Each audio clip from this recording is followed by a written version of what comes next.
Olá! Hoje abrimos o primeiro episódio do Além da Contracapa com Mila Cassins, redatora publicitária e social media desde 2015, com jornalismo, comunicação institucional e marketing na bagagem. Hoje tem 5 livros e 5 e-books publicados. Olá, Mila, tudo bem? Olá, tudo bem? Hoje também estou com a Fernanda Carvalho e vamos juntas falar um pouco sobre o universo literário de Curitiba. Bom dia, Mila. Bom dia, Ana. E antes de começar as perguntas, eu queria saber se você tem mais alguma coisa para acrescentar sobre você, alguma coisa que você queira falar. A princípio, não. Eu estava ouvindo, ficou muito bonito. Ai, obrigada. Bom, então eu queria saber sobre como você começou na literatura, né? De ficção, romance, se você pudesse contar. Desde que eu era criança, eu tinha muita dificuldade para falar com as pessoas, até muitos anos depois que eu recebi o diagnóstico de autismo. Mas como eu não conseguia conversar com elas, quando eu queria fazer isso, eu fazia um desenho. As pessoas falam, nossa, Mila, que legal, você desenhava aqueles desenhos horríveis de criança. Mas eu entregava para a pessoa e a pessoa falava, que lindo, foi você que fez? E aí, a partir disso que eu conseguia conversar. E quando eu fui crescendo, virou a minha forma de comunicação a escrita. Eu percebi ali uma falta de talento para o desenho. E quando eu aprendi a escrever, eu fui migrando ali para a escrita. E eu era a pessoa que trocava bilhetinhos, que expressava o que eu sentia por meio da escrita. E com o tempo isso foi evoluindo. Quando eu entrei na faculdade, eu tive uma professora, Ana Mira, que me incentivou a escrever os contos. E aí ela falou para mim sobre escrever, trazer essas histórias para o mundo mesmo, não só para mim. E aí eu publiquei um conto e ele teve um super retorno das pessoas falando, nossa, isso dava um livro, isso dava um livro. Eu pensei, olha, normalmente quem lia meu blog era eu mesma e 2 pessoas que eu não sei se também eram cliques meus sem querer. Então só de ter tido esse retorno valia a pena tentar. E eu tentei e acabou gerando meu primeiro livro. Ele viralizou no Clube da Alice na ocasião. E a partir disso eu criei ali uma comunidade de leitoras que foram me incentivando a continuar escrevendo e tô aí no 5º livro já. Bacana. Que legal! Eu queria perguntar qual foi a sensação de ter o seu primeiro livro publicado? Eu não sei explicar pra você. Porque quando eu tava fazendo, era meio, vou tentar e vamos ver no que dá. Tanto que eu terminei ele e eu lembro que eu mandei pra uma amiga minha que era super leitora, eu falei, amiga, isso aqui é um livro? Porque eu tava esperando ela falar, não, é só um texto muito longo, sei lá, alguma coisa assim. Ela falou, amiga, não só um livro, como você deveria publicar ele, está muito bom. E daí teve aquela repercussão no Clube da Alice também. E todo o processo antes disso, de ver a capa ficando pronta, ver ele impresso. Ai, gente, não sei. É que nem ver teu filho pela primeira vez, sabe? Pra mim, meus livros são meus filhos. E você publica os seus livros independentemente, né? E por que essa escolha? Quando eu escrevi esse primeiro livro, que minha amiga falou que estava muito bom, depois eu enviei para a revisora me sugeriu enviar para editoras. Só que o mercado, agora não tanto, depois da pandemia, os autores independentes nacionais ganharam muito espaço graças às redes sociais, mas antes o mercado era muito fechado para autores novos e para autores independentes, enfim, nacionais. Quando eu terminei essa história, então ela me incentivou a enviar para editoras, eu enviei e eu lembro que eu recebi uns 4 retornos, se não me engano. Os retornos eram assim, R$7.000 para publicar, que eu tinha que bancar, e eles ficavam com 90% do valor de vendas. Pensei, gente, eu sou de humanas, mas isso tá errado. Tipo, eu escrevi o livro, daí eu pago para eles, quem comprar o livro também paga para eles. E aí eu trabalhava numa agência de publicidade e a gente era dividido em 3 salas, uma de redatores, outra de designers e outra de atendimento. Eu pensei, se eu for aqui nessa sala, tem revisor. Se eu for ali na outra sala, tem designer. Eu tenho certeza que juntando tudo, dá menos de 7.000 e pelo menos se eu vender o valor fica pra mim. E aí eu fiz isso e realmente, como teve o post que viralizou no Clube da Alice, eu precisava vender 130 para recuperar o investimento e no primeiro mês vendeu 200. Então, funcionou muito melhor. E depois disso eu acabei continuando sozinha, porque eu esbarrava em questões que editoras não conseguiam, editoras menores que eu digo, né? Não conseguiam entregar para mim. E projeto gráfico, um preço mais acessível para o leitor, distribuição. E eu acabei continuando por conta por essas questões. Você mencionou bastante o Clube da Alice, essa viralização. Como você acha que as redes sociais e esses canais de apoio influenciam na literatura? As redes sociais têm feito toda a diferença para os autores, principalmente os independentes e os iniciantes, que não teriam esse espaço antes. E hoje eles encontram tanto sozinhos ali aprendendo a fazer o próprio marketing, encontrar o seu público, quanto os influenciadores literários também, influenciando cada vez mais as pessoas no hábito da leitura. Uhum. E você acha que dá para um escritor independente hoje não usar as redes sociais dessa forma? Ou hoje em dia é uma coisa necessária? Olha, eu não posso dizer para você que é obrigatório, porque, por exemplo, as pessoas sempre dizem que a Amazon é obrigatória e os meus livros não estão no Kindle. Então, existem caminhos, essa pessoa vai ter que ter uma presença em eventos, por exemplo, muito fortes, uma rede de contatos muito fortes. De qualquer forma, ela vai acabar usando uma rede social, provavelmente o WhatsApp, pelo menos. Mas eu não tenho como dizer para você que não dá, porque eu mesma tenho ali a minha resistência e eu sei que a gente encontra uma forma quando a gente faz algo de uma maneira que a gente acredita e dá tudo de si. E qual o maior desafio você enfrentou até agora sendo uma escritora independente? Acho que o maior desafio é de resistência das pessoas em relação ao trabalho independente. Isso em qualquer lugar, quando você vai contratar um profissional, quando você vai participar de um evento, quando você vai conquistar leitores, sempre tem aquele movimento de você está no independente só porque você não conseguiu uma editora. E esse ano, por exemplo, eu recusei 2 tradicionais porque elas não conseguiam entregar o que eu entrego para os meus leitores de preço e de projeto gráfico. Então, assim, não é mais essa realidade. Muitas pessoas já publicam independente porque elas querem, mas a gente tem que lidar com essa relutância, nesse caso do público, e na questão dos fornecedores e de espaço também.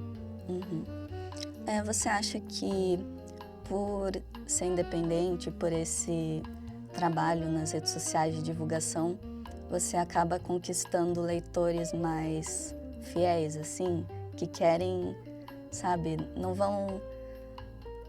que querem ver os seus livros, né, de fato, assim, que te acompanham e tal. Sim, e eu tenho muito carinho mesmo pelos meus leitores. Eu tenho um que me acompanha desde que ele tinha 14 anos, ele já tá com quase 20, outra também, a mesma coisa. Eu tenho um leitor que ele é de Goiânia, e quando eu fiz 30 anos eu chamei ele pro meu aniversário, mas era aquele convite simbólico. Sim. Ele veio com a mulher e com a filha, pequenininha. Eu acho que transcende, assim, você realmente cria laços com as pessoas, elas se tornam suas amigas, elas fazem parte da sua vida, torcem por você, é uma coisa muito incrível. Que bom. E eu vou ter que fazer essa pergunta para nós, amantes de livros. Qual o seu livro favorito e por quê? Meu livro favorito é O Amor nos Tempos do Cólera, mas ele tá junto ali com 100 Anos de Solidão. Porque eu gosto de livros que eles fogem da narrativa habitual e que eles fazem você sentir muitas coisas. E a narrativa do Gabriel Garcia Marques é um negócio de outro mundo. Eu quase falei literalmente, não literalmente. Mas na história ali, o realismo mágico que ele cria também é incrível. Não, sensacional mesmo. 100 Anos de Solidão também tá nos meus top 3 livros, com certeza. É isso, te leva para outro universo. Sim. E nessa pegada, você tem autores que são inspirações para você, seja brasileiros ou não? Eu me inspiro em várias histórias, mas eu acabo não acompanhando os autores tão de perto. A que eu mais acompanho é a Vi Schwab, eu gosto muito do trabalho dela. Mas hoje que eu tô escrevendo bastante fantasia, eu olho bastante para Cassandra Clare, um pouco para Lauren Roberts, Holly Black, enfim. Você acredita que a literatura curitibana tem ganhado força nos últimos tempos? Sim, mas eu acredito que a gente ainda tem bastante caminho. Quando olha para a literatura nacional, ela ainda está muito focada no eixo Rio-São Paulo, tentando ali sair para o Nordeste, mas aqui no Sul a gente ainda está começando a se movimentar, a aparecer. Mas graças às redes sociais, os autores daqui também estão ganhando bastante espaço. A gente até viu isso no evento Off Bienal que teve esse mês. E já que você já mencionou, né, Off Bienal, eu queria falar também sobre o cancelamento. Quer dizer, adiamento, né, da Bienal para 2026 a 2027. 2026.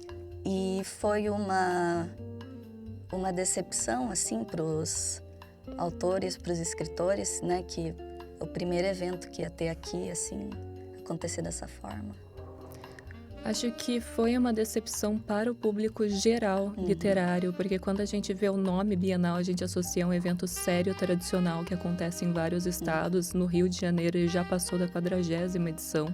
E aí a gente vê esse nome chegando aqui no Paraná, mas não percebe que, na verdade, não é a questão do nome Bienal, mas sim quem está organizando por trás. E, infelizmente, a gente teve uma pessoa que não levou esse evento com seriedade, nem o evento, nem as pessoas que estavam envolvidas. E isso é um problema, porque quando for ter alguém querendo fazer uma Bienal de novo, já vai encontrar relutância. E a pessoa que vai estar organizando nem tem a ver com isso, porque foi aquela outra pessoa e é uma porta que ela fechou para iniciativas futuras. Além, é claro, né, do prejuízo que autores tiveram, pessoas que viriam para cá, que vieram para cá efetivamente por conta do evento. Foi realmente, né, decepcionante. Eu fiquei muito triste e fiquei pensando em quem gastou dinheiro organizando, realmente preparando tudo para os fãs e para o público, e no final eu fiquei muito contente com essa Off Bienal. Inclusive, eu também gostaria que você falasse um pouco sobre isso, como que foi o processo e como foi estar lá, né, uma certa resistência, vamos dizer assim.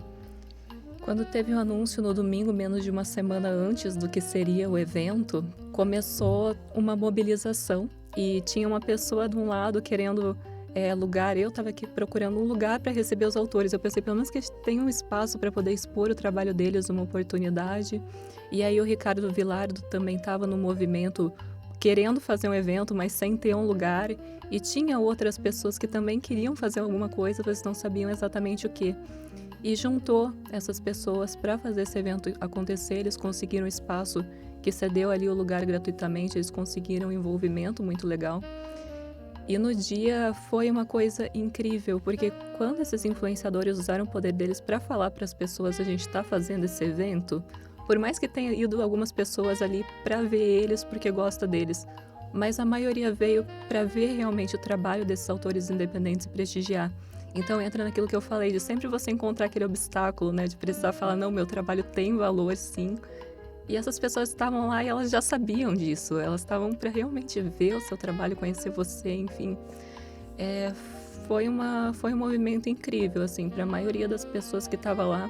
Encontrou leitores, encontrou um momento especial, encontrou muito acolhimento. Ah, que legal, que bom, fico feliz, porque realmente foi uma notícia muito triste da Bienal.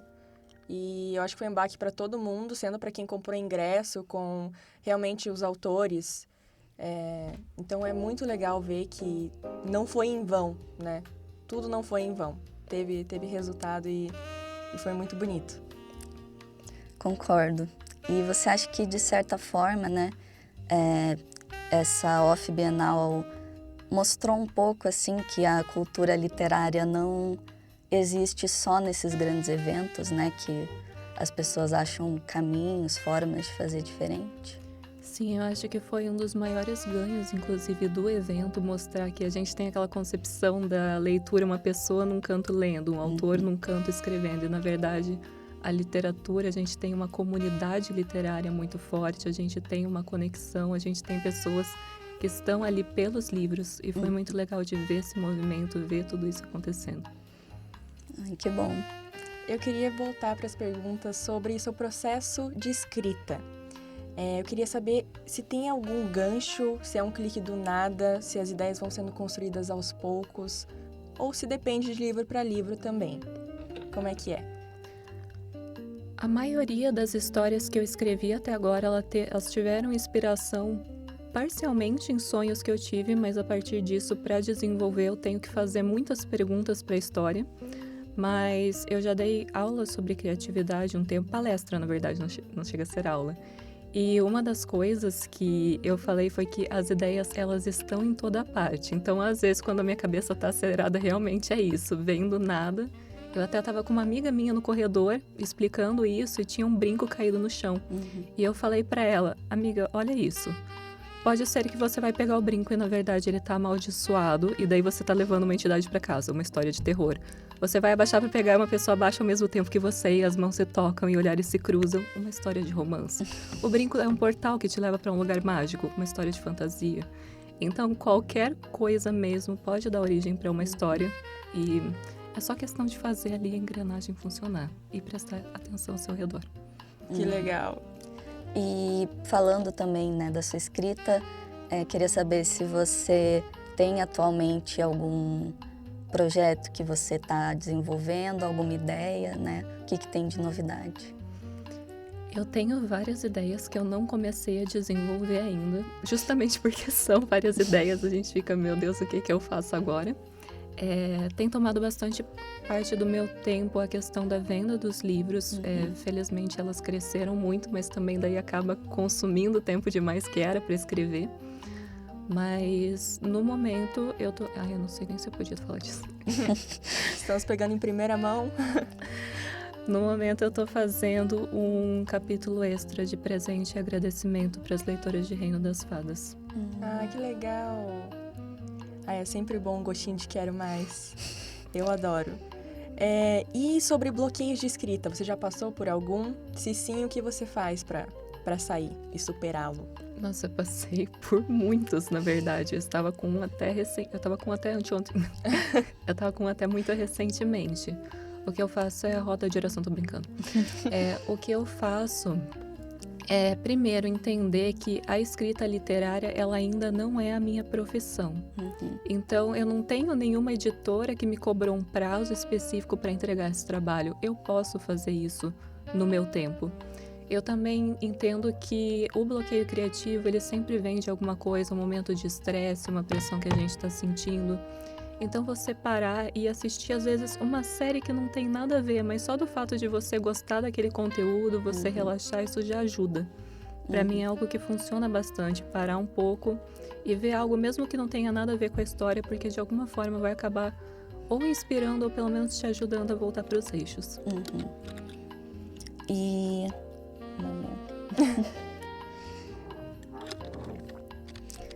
eu acho que... Ana, você tem mais alguma pergunta para fazer? Bom, eu gostaria de pedir para você, se você tem alguma mensagem para você passar para as pessoas que gostam de escrever e que às vezes não tem aquela segurança, acham que não vai levar em nada, qual conselho você dá? Não tenha medo de tentar. Tenha medo de não tentar e essa história morrer na sua cabeça sem você saber tudo o que poderia ter acontecido com ela. Quando eu escrevi a minha primeira história, eu só queria ver se virava uma história mesmo. E olha só quantos leitores que ela tocou, quantas vidas que transformou, inclusive a minha. Então, eu acredito muito em você tentar e você acreditar no poder da literatura. E você, quando você começou a se denominar escritora? A partir do primeiro livro publicado, antes e depois? É uma história engraçada, porque já me fizeram essa pergunta uma vez e foi mais ou menos quando eu estava no meu terceiro livro, na verdade, porque o primeiro foi aquele negócio tipo, vou tentar escrever um livro, nossa, saiu um livro. Tanto que 3 meses depois que eu pensei, tinha que ter feito evento de lançamento, completamente perdido. E o segundo, eu juntei contos que eu tinha produzido, ele era uma história de contos. E daí quando eu fui fazer o terceiro, nossa, eu tenho 2 livros publicados, esse é o terceiro, eu acho que eu sou escritora. Só então, se considerou escritora. Faz parte. Bom, Mila, queria agradecer a sua presença aqui hoje. Muito obrigada por essa troca com a gente, foi muito válida. E a gente aprendeu muitas coisas sobre por trás da contracapa. E, enfim, obrigada, Fer, por estar aqui comigo hoje. E esse foi o primeiro episódio do Além da Contracapa. Muito obrigada. Obrigada.